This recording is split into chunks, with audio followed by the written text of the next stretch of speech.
Hi friends, நேற்று சுஹேலுக்கு லஞ்சுக்கு back பண்ணி வச்சுருந்த சன்னா மசாலா ரெசிபிஸ் எல்லாருமே கேட்டிருந்தீங்க. சரி பார்க்கலாம். குக்கரில் தேவையான அளவுக்கு எண்ணெய் விட்டுக்கோங்க. எண்ணெய் நல்லா காஞ்சோன்னே ஹோல் ஸ்பைசஸ் நம்ம சேர்த்துக்கலாம். நான் 1 டீஸ்பூன் அளவுக்கு நெய்யும் சேர்த்துக்கிறேன். இருந்தால் சேர்த்துக்கோங்க, ஆப்ஷன் தான். 1 டீஸ்பூன் அளவுக்கு ஜீரகம் பொரிஞ்சோன்னே நல்லா ஃபைனாக சாப் பண்ண ஆனியன், இதை நான் சாப்பரில் தான் இது பண்ணிக்கிட்டேன். வெங்காயம் நல்லா வதங்கினோன்னே இஞ்சி பூண்டு பேஸ்ட் போட்டு வதக்கிக்கோங்க.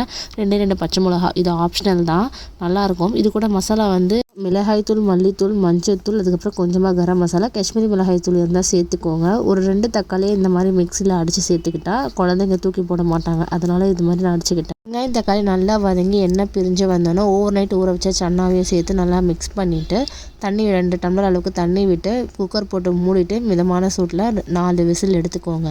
நல்லா விசில் இறங்கினோடனே கொஞ்சமாக கஸ்தூரி மேத்தி, இந்த மாதிரி எண்ணெய் பிரிஞ்சிருக்கும், கொஞ்சமாக கொத்தமல்லி தலையிடலாம். சூப்பரான சன்னா மசாலா ரெடி ஆகிடும். 10-15 நிமிஷத்தில் நீங்கள் சன்னா மட்டும்தான் ஊற வைக்கணும். கண்டிப்பாக நீங்கள் ட்ரை பண்ணி பாருங்கள். காரம் இல்லாதனால குழந்தைங்களும் விரும்பி சாப்பிடுவாங்க. இந்த மாதிரி சன்னா மசாலா கண்டிப்பாக ட்ரை பண்ணி பாருங்கள்.